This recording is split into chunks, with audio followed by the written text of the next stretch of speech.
We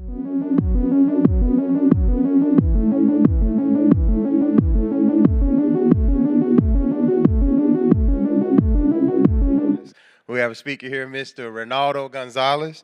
He's working with Cummings, and he's going to talk about the principles of cybersecurity architect.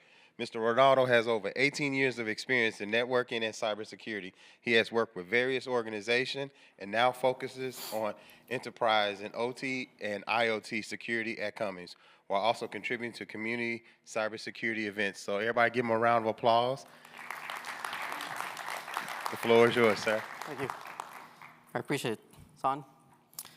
All right. Well, hello, everyone, ladies and gentlemen.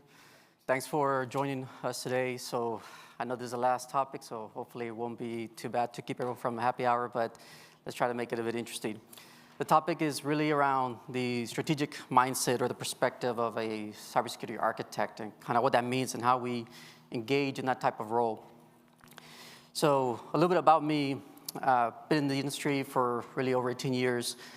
Currently with Cummins as a principal cybersecurity architect. In my current role, I work more as an advisor or consultant within the company, and we help work with a lot of different teams in driving the strategy and the direction we're trying to go to. But aside from my day job, I also teach classes at Lone Star College to students around cybersecurity fundamentals, ethical hacking, and have these different occasional conversations with them. But really the idea is in this area around the cybersecurity side is to learn more about what it means to do that kind of architect role. Before I get a bit further, a little disclaimer, the information or the views, opinions I express are really just my own. They don't represent any of my previous employers, my current employers, or any of the organizations I work with. So it's just for information and educational purposes. So through different events that I've been to, such as HoustonCon and other events here in Houston, or when I've been to other ones, and even through the classes I teach, I get a lot of questions around what is the cybersecurity architecture and what does an architect do, or how do you get there? What does that mean to the organization, the kind of value? A lot of times it comes from either teams or organizations that either have a small cyber team that don't have a lot of different pillars in those areas, or have worked with different groups in different specialties, but don't work a lot with the architects, and especially with students trying to understand the domains of cybersecurity. So over the years, it was a little bit difficult on how to explain that, but just kind of over time, just kind of made more sense in the way to help them understand. But if we think about really the question, what is a cybersecurity architect? Well, let me pose a question to you as the audience. How many of you here, by show of hands, is an architect or cyber architect or some kind of architect? So, okay, a few. And how many of you work with cybersecurity architects in your organization? Okay. And who doesn't know what is a cybersecurity architect is? Few. Okay. Well, that's going to be part of really the preface here, is to understand from that perspective of what we try to do and how we try to bring that type of value. But before we get into the cyber side, let's think of just a general example. From a construction perspective, you have an architect that has a blueprint, that design of how they're going to build that kind of building, if it's for a home, if it's for a government facility, the public sector, private sector. Some big building like this, you have the different designs or components that goes into it, from the sizing, the room, the load-bearing walls, the structure, the electrical side, the plumbing. That blueprint, or the architect blueprint, is their landscape. That's their playground to make sure that it has all the right details, all the right information, which can then be taken by the project manager for that construction company, and then work with the different teams or groups that now have to go put the cement, run the cables, or run the framing of the house, the different areas. And their vision, or their area that they're trying to make sure, is that it's really built in the way that they envision that direction. But also from an integrity perspective, and that construction being very reliable so it doesn't fall apart and break and can cause harm to humans. So from a cybersecurity perspective, it's no different. Where for us, the landscape is the technology that we work with, the people that we work with, the processes, and being able to look at the big picture with how everything works together, making sure that we're compliant and following those requirements to drive that direction of what that vision is. That overall view is part of that vision that drives us, that comes from the direction of the senior leadership, being the CISO or other top leaders that are trying to drive that message to support the business. So really at the end of the outcome is to make sure that the business continues to operate, continues to run with security backing into it, that we have those guardrails in place. So now if we think about, before getting to the question about the architect, and look at the perspective of an architecture team, or what is cybersecurity architecture, or what do they typically deal with? Well, there is an alignment that's very strategic based on the different requirements of the organization. So you have the cybersecurity type of mission, and it has the strategy that's being directed by the CISO. You have the different pillars of other organizations, if it's coming from the IT, if it's coming from the business unit, they all have the different business strategies of what they're trying to achieve to support that company. So architects need to look at different perspective of different layered approaches. So there's the layered defense, which is really the defense in depth, the MITRE framework, the NIST framework, so the CSF. All these different areas and components are all inputs as data or information that we need to be aware of so that we know how to drive those conversations or what areas we need to look into to talk to those teams. There's also the big part of managing the risk, but it's not just reducing the risk in the way these solutions get deployed to address those threats, but understanding what are those threats and where they can happen, those different verticals that can impact different parts of the business. Compliance standards and integration with different technologies are really going hand in hand, because if we know what the requirements are that we're trying to follow, our policies and our standards or the regulations imposed by that region that you're in, then you know the different areas of technologies that can be supported by looking into what they can do, their features and their capabilities, and drive that as part of those discussion points. That then supports where you can have very effective response capability, monitoring, and being able to improve on those areas. Now we go to answer the question about what is the cybersecurity architect, or what do they do? What depends in that organization. How are they seen in the company? Are they just a partner to other teams? Are they empowered? Do they have that trust, that value to move forward? If you're trying to describe what they do or who are they, say in a few words, some people may see them as strategists or protectors or champions of compliance or of risk management or defenders to the network. So there's really no right or wrong way how to see them. It's just more where do they provide that value and support into the organization.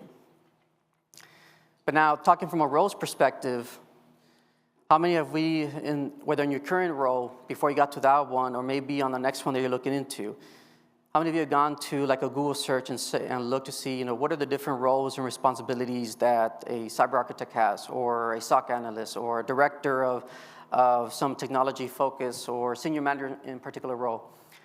You'll find that different companies and different parts of the organization have some unique niche areas in those roles and responsibilities, and some have very overlapping information. Well, architects really the same thing, because there's a lot of it that when you get to this particular part in that journey, a lot of what you've done already in previous roles are elements of architecture. It's just now you're just trying to put this bigger perspective, looking at things more holistically to bring all the different components together that drives the overall strategy.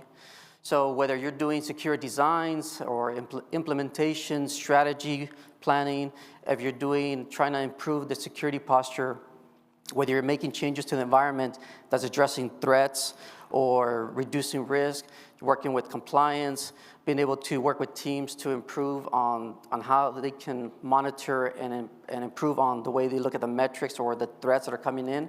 It's all part of the different role of the architect. Not so much that they can be technical and hands-on, they can be, but where they're being leveraged, the organization. So to some companies, they may be more strategic direction. In others, it may be more technical and implementing type of role to get more of their hands on in some of those technologies. Now, if we had to look at this from what is the vision that's being driven by the architect and where is it coming from? Well, it really comes from the CISO. And the direction of that CISO, what they're trying to achieve for the organization, not just in cyber, but across the whole company, may have a few different goals.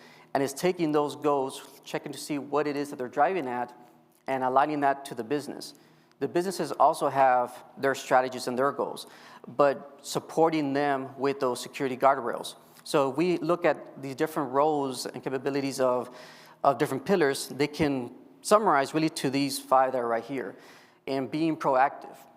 The architect needs to be able to take the approach of not just reacting to the environment if you have some kind of incident, but being more proactive minded to start looking ahead of a target state.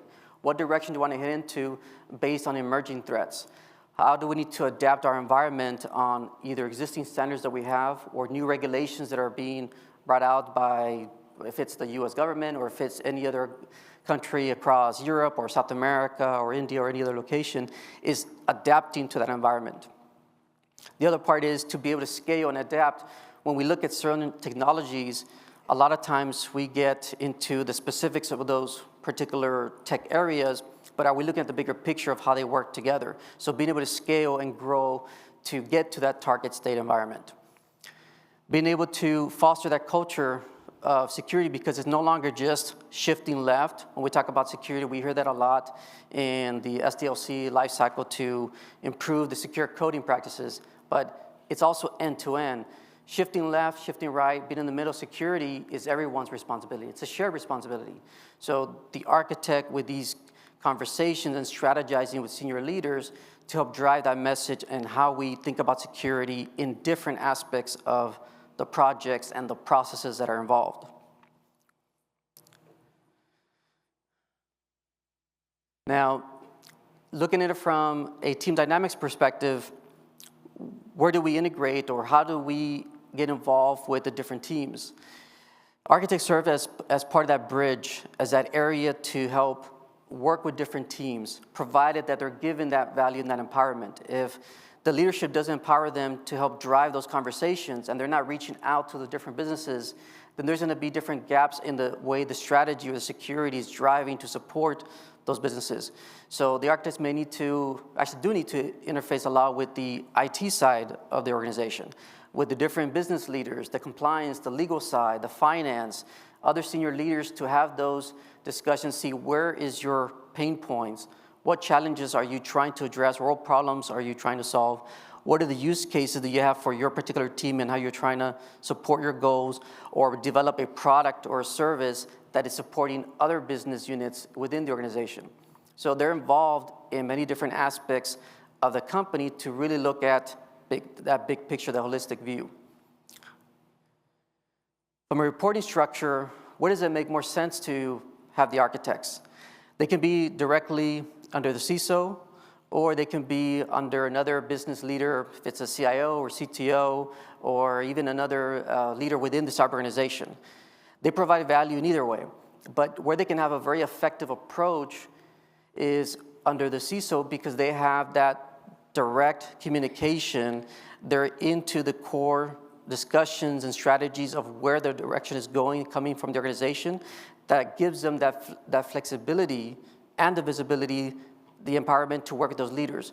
So when you have some leaders in the organization that may only work with certain groups of different teams, different groups, depending on where you are in the structure, if they don't see you as that leader or as that influential person that can work with them, it can be a difficult task to try to drive that strategy across. Now, when they'll report to the CISO and they're working under another business leader, there's still a lot of expertise there, a lot of foundational capability that they can provide through that organization because they take that different view, although the information that is coming from those different leaders can trickle down to that leader, to that architect, and drive the same message across the board to be able to communicate with the different groups. They can serve as an advisor type of role, consultant, an implementer, depending, going back to what those roles are and those responsibilities. What are they there for that they're trying to solve in the organization? One of the things that I get asked a lot is how do you get to an architect role? Like what kind of background or technical expertise you need to have, different types of technologies. Well, really it could be, you can start off anywhere. If you have a foundation in networking or a set of basics of routing and switching, is one good area that gets into the architect path. But you can also be a specialist in a particular field, a particular technology. The idea is you take that knowledge and look outside of that with looking how does this technology work or support, replace or implement or complement other areas of the business. If I'm using a solution that's integrating with our SOC environment, for example, are you looking only from the perspective that it's supporting the needs of that particular use case, or looking beyond that to see do the data, the information that's available there, allow you to integrate or provide value to other teams, and it's going beyond that thought process. So the architect path is trying to do that in a similar way, where you have that background, that landscape. You look at the different solutions, not just from a single point of view, but the way they work well with and integrate well with other technologies. The landscape when it comes to threats, whether it's ongoing attacks or emerging threats, is another big component because we need to see how is the landscape changing. What is the current path that attackers are trying to get into the environment, if it's through the users, if it's through our edge-type solutions, if it's through our supply chain, if it's through our emails or our cloud capabilities. So the emerging threats that keep targeting the organization, whether they evolve or they are constant, that is all input to help look at and strategize on the environment. The vendors and the solutions are also another area because we see the solutions like what we have here at HUSACON is there's a lot of new solutions out there that I hadn't even seen yet or are not too familiar with. And these vendors come up with these new capabilities and these new support models of how they support new types of attack vectors. So staying abreast with the way that's evolving and the way it's changing, it helps provide that direction of a target state. What is the direction you're trying to get to? We still have the same goal that's provided by the CISO to increase the security of our end users or protect our manufacturing, or if it's to protect different areas with the way that particular vertical works, that's going to keep evolving with the different technologies that we have.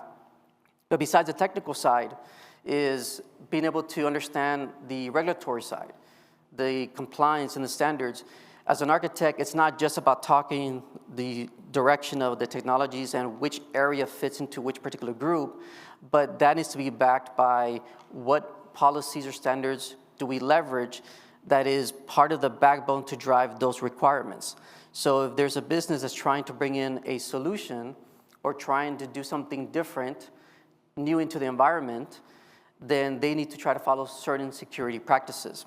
But are those practices aligned to the direction of policies and the standards? What are the different regulations that are being forced in that region, in that country that need to follow?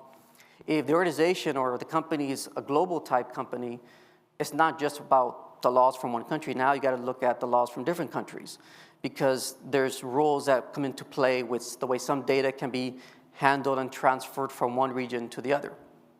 So that's to really be taken into account.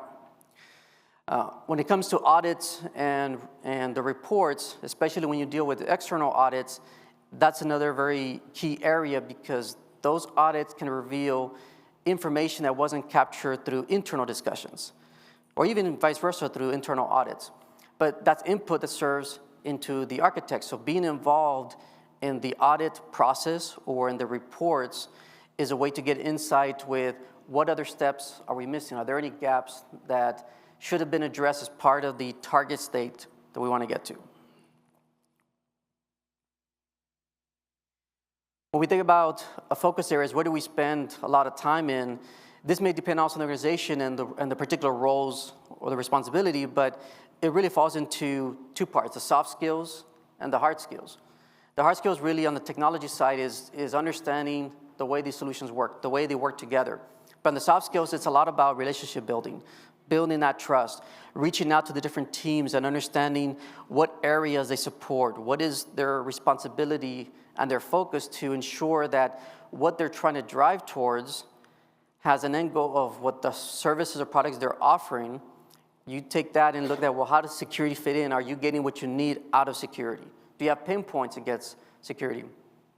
That's one of the things that I run into a lot is I heard actually from a friend of mine, a few weeks ago actually, where he pushes back a lot on working with security because the security team is driving nothing but all these restrictions or controls against them without understanding the business, without understanding what direction they're taking. So being able to take a step back and look at how do we understand that process and that team can allow the architect to work with those teams. So we're able to reduce the silos, not so much from a team and organization and the way teams work together or maybe not work together, but it's also from a technology perspective. If we know the way the solutions are leveraged in the organization, if they're either more siloed tools or if they're more cohesively working together or integrated in some way, then making them to be part of the bigger picture helps us to reduce the way solutions are siloed as a solution and not just being targeting a certain use case.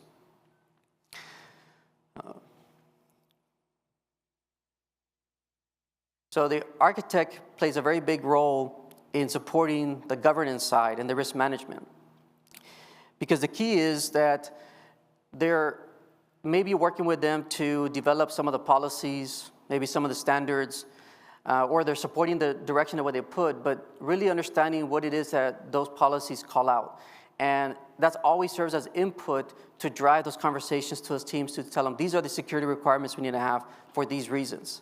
And if they can't comply to those, then that's where we can identify that risk and either redirect them back to those policies or guide them to next steps or options that they can work with to try to get to a more compliant state.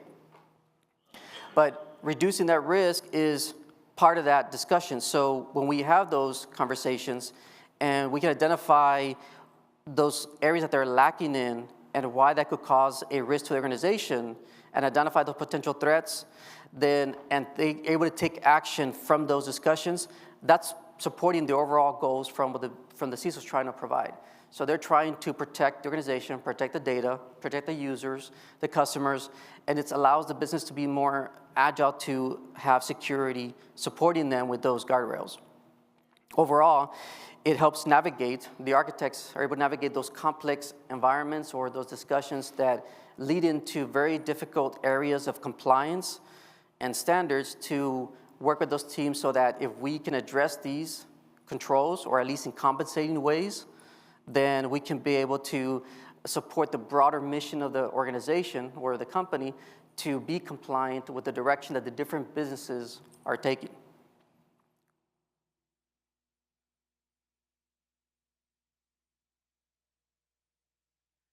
So one of the favorite areas I like to work with is when it comes to solutions and or discussions with vendors. How many times do we get into, in our current state, where we have a lot of different tools in the environment? Just by show of hands, how many of you have 20 plus tools? 40 plus tools? 60 plus tools? So that is happening more and more. Now of these tools, by the way, can you say that we're 70, 80% utilized, each one? All right.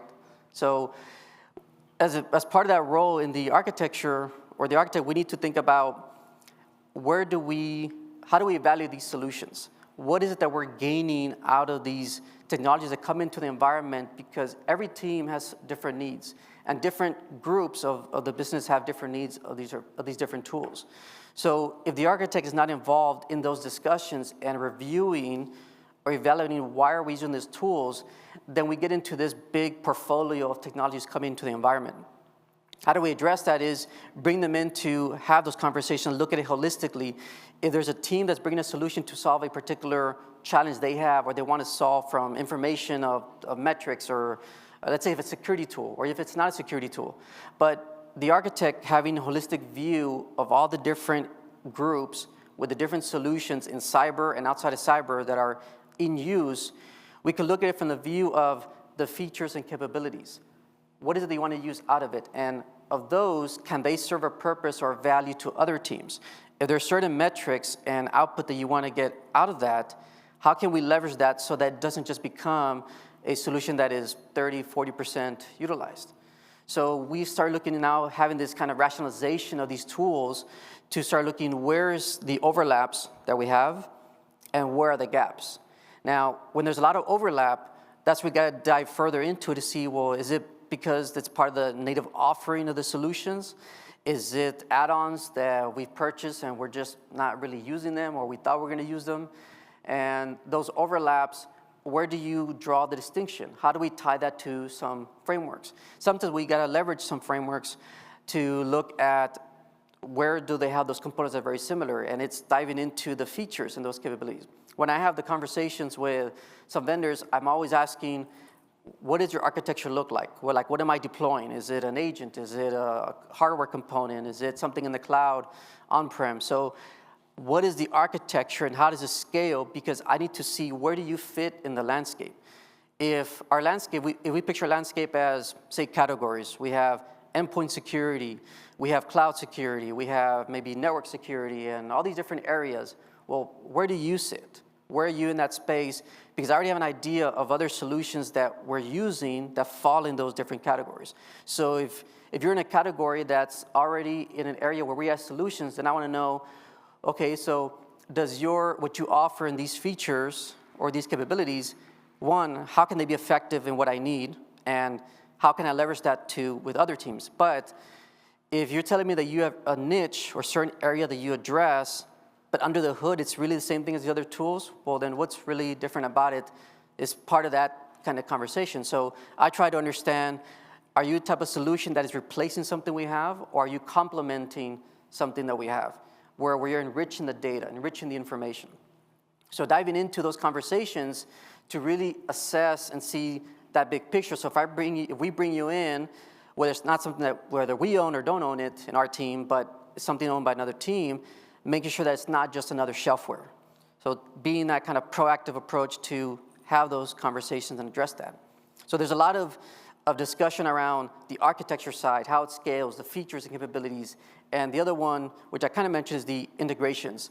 I want to know, what are the different integrations that you support? Doesn't matter if it's a certain niche area, but what other tools do you work with? Because if we get into a direction of an all-in-one solution, sure, that might be Gray might be useful for what we need in that environment, but does that team need that for all-in-one solution? They might already have another solution that they leverage in their dashboard or a few different dashboards. So it's going to depend on the different needs of the groups. But being able to rationalize that so we're really optimizing how we use them, but effectively across the teams. If we bring something in, it's not just folks for that area. The idea is if we identify certain areas, hey, this could also feed information to the threat intel team or to the SOC team, then working with them, going back to the other slide I had about the team dynamics, the different teams, bridging that conversation to let them know, hey, there's this other component that we're looking into that addresses these areas. Would you find value in something like this, or do we already have this in those tools? Then having those kind of conversations. That allows us to have that direction of that influence and strategize with those teams to see, okay, well, are we looking at the right solution, or do we have to go back and reevaluate an existing solution that we have? Maybe there's already native capabilities that are offered or that we're already paying for, and we're overlooking some capability that we can just turn on. Then that become more of a cost savings also that we can look into.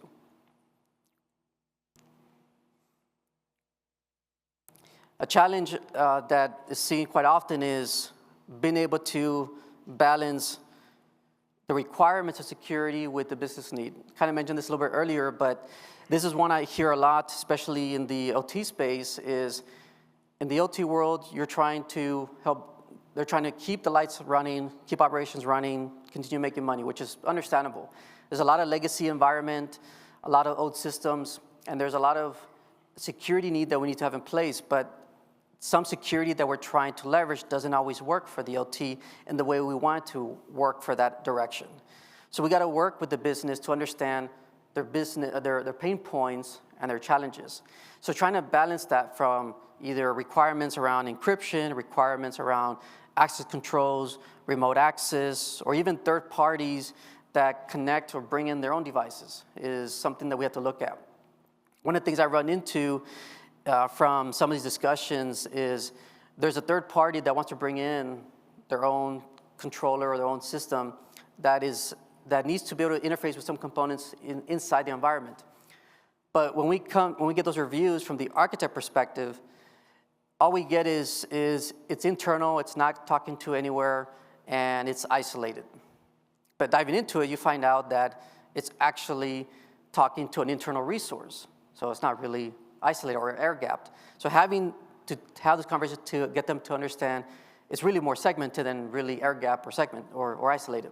But the kicker is, with some of these conversations with third party that also have fourth party and fifth party areas that are connecting to them, there's always an element, especially when it comes to this automated maintenance and control that they provide as a service to that business that they're trying to bring in. A lot of times, those teams don't understand what to look for, and it's not a fault against theirs. It's just they're from the mindset they're not looking at beyond of what's at face level, the information that's given to them.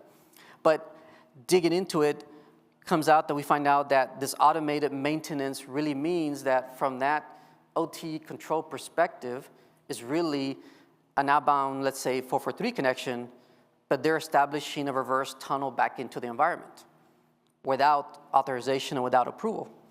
So unless we dig into that, that's not something that we'll be able to find. So any third-party supply chain is something that we got to treat as you're untrusted. It doesn't matter how good your security posture is, what certifications you've gained, and how you're compliant. We're going to treat you like you're, we just don't trust you. Because our network, our environment, our infrastructure is what we can manage, what we can control. So what you need has to be really looked at and scrutinized, coming into the environment or going out. But being able to balance that, and that's part of the conversation with those teams is understanding what makes sense and how do we drive that forward so that the business can continue while we still look at those guardrails in place. Actually, what I didn't mention also is the cloud and on-prem. That becomes another component that is dependent on the business, whether they're trying to deploy an on-prem solution, a cloud, a hybrid, or just an internal area that they say it's segmented, but it really isn't. So everything is all part of how we balance that security.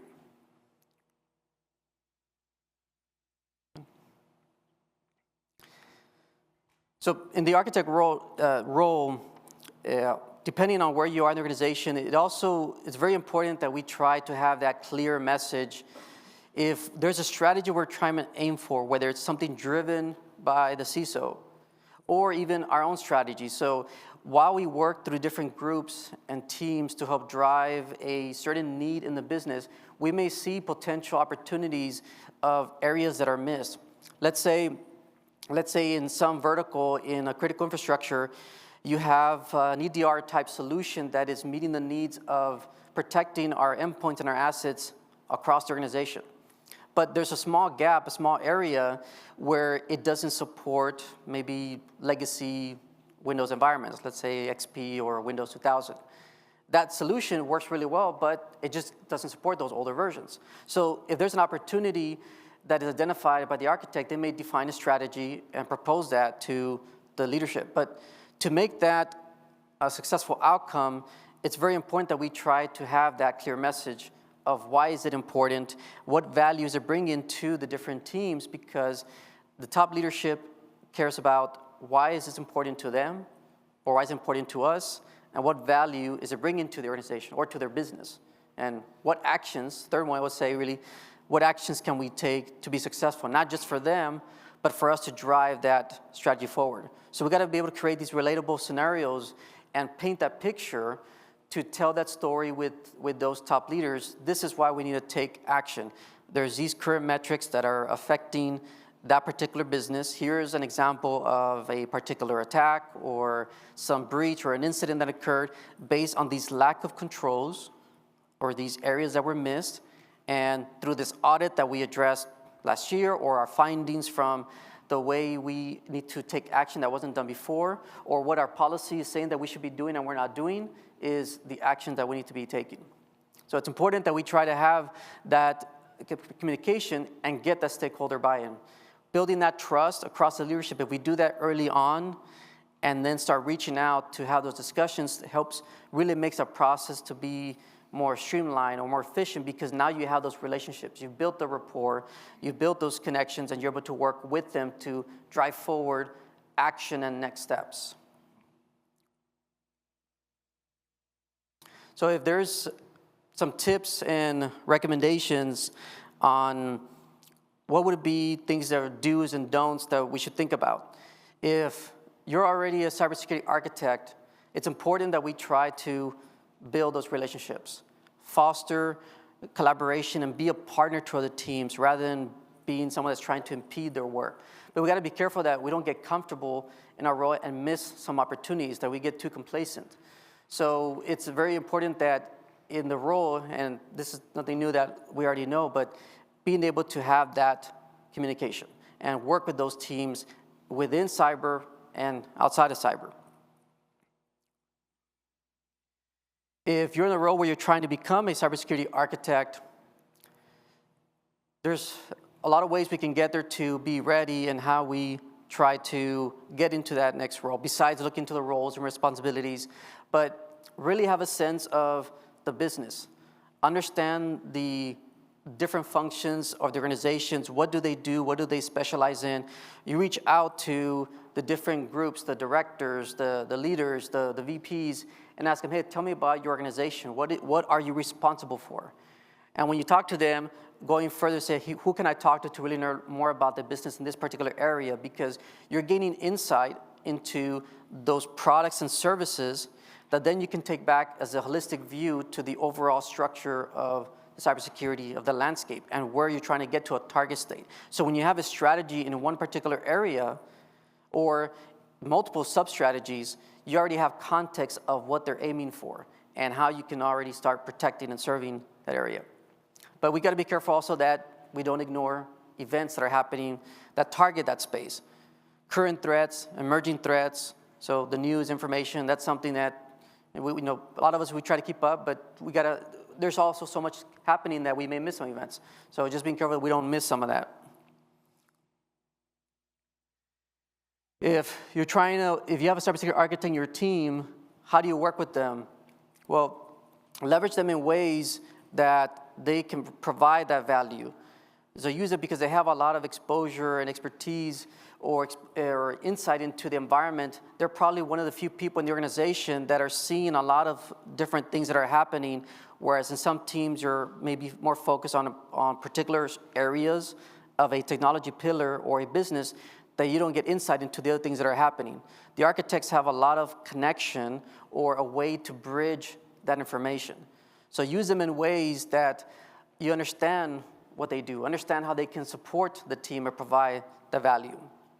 But at the same time, don't keep them away from projects, unless that's part of the role or they're not supposed to get in projects, that's one thing. But the more that we become aware of the different solutions or activities happening, doesn't mean we have to be very involved or very hands-on, but having that information about what the different businesses are driving towards to solve their challenges and those solutions coming in all places input into the overall view of where the direction is going, of what the strategy is trying to address. Now, if you're trying to bring in an architect and you have that someone in the organization, if it's a small company, let's say, really bring them in early and integrate them into all the different groups and business functions, because the more they understand upfront and the different understanding who are the leaders in those different spaces, the different technologies, the way the different groups function, can already start building that information where they get all the insight to start determining where do I take the next steps with either strategy they're trying to develop or supporting what the direction of what the CISO is trying to drive from their strategy and taking their goals as part of that discussion points. But let's be careful that we don't restrict them, micromanage them in ways that you're keeping away from the type of information that they should be getting access to. They should have access to a lot of the projects or the details of the way the business is going so they can provide the most value to the organization.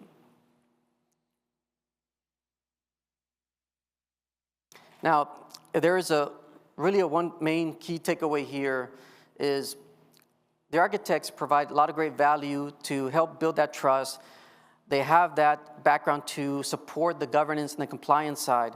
But if you empower them, or they feel empowered, and they're able to reach out and build that trust among those different leaders, then they can be really effective to understand the challenges that are in the organization. So empowering the architects to drive that strategy with support from the top leadership really can help achieve and move the needle going forward, because they have that support model to work with the different teams, with the different groups.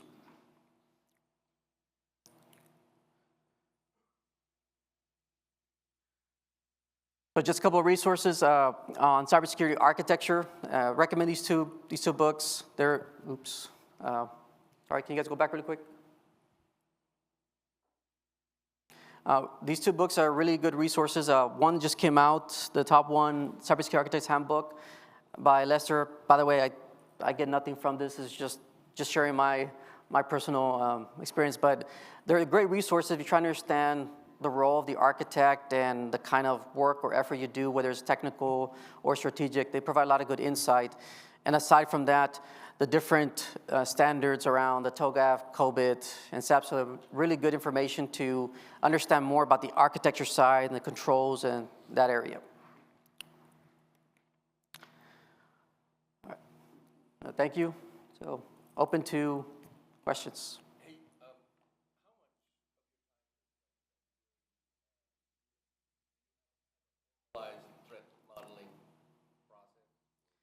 Yes, so in my current role, a lot of my time is spent reviewing, working with teams to review the different solutions that they're bringing in and tying that back to our requirements from our policy. So not like a threat model where we're assessing like the specific target areas, but identifying risk with how they're trying to implement that solution and working with them to say, look, you should be following this area of our requirements to either implement encryption here or protecting user access authentication in this area, remote access controls in these other areas. So a lot of it is spent on working with teams to drive those conversations with that direction. And then another part, I would say, is strategy discussions with other leaders to help drive some areas that we have in our initiatives. Like one of mine is driving our strategy for OT in our security posture for our manufacturing, making sure we have all the right elements to protect those areas. You don't have like a formal, produce a document. So actually we created a process internally that we call a scorecard. For us, we're doing that manually at first, but we're now actually doing a digital platform that's gonna be automated, that when teams submit the reviews, they're now going to be forced to address or answer those areas. And if something's missing or not being addressed, we're going to tie that as output to them that says, by you not implementing this control, this is the policy of why you're at risk and not compliant. And here's what we recommend as next steps. We're also looking further into, we're actually digitizing the way we review our diagrams, because the diagrams is part of our review process. When we take that as input to review the architecture solution, we have certain elements that we look for. And it's hard to get consistency from teams that don't really work with building diagrams, if it's Visio, PowerPoint, so we don't hold that against them. But what we do look for is you gotta tell us the information we need to understand the way the solution works. So if it's an infrastructure solution or if it's a solution for end users, like an application or something that they're using, they have to meet these requirements of information to provide about the diagram so that we know the different security elements that we can tie it back. If they don't have that, that's another area we tie it back to where there's risk. And instead, what we do is we don't say that we approve or not approve. We take the approach, what you're doing is either meeting requirements or it doesn't meet security requirements. Because approval can take it like, oh, security is okay with this, so we're gonna do this and others going forward. And we always preface it to say, what we reviewed in scope, what you presented is in scope, and that's all that we're looking at. If there's other elements that you have that didn't present to us that was in scope, that was never part of meeting requirements because you didn't present that. So we're very specific on what we're trying to do. So that's our process that we created as output back to them. Yes? Oh, yeah. Yes. Yes, that happens a lot. One actually related to, it was in the manufacturing, yes, related to remote access. They were bringing, we have a standard solution that we use, and it's not the right solution that I want to leverage because it doesn't meet all the security capabilities that I want to have for a secure remote access solution. So it works for some parts, but it doesn't have everything. If we have a list, actually we created a list, here's our requirements for a secure remote access solution. It's got to meet all this. What we have today doesn't meet all that. But the target is to get to that point. So to your question,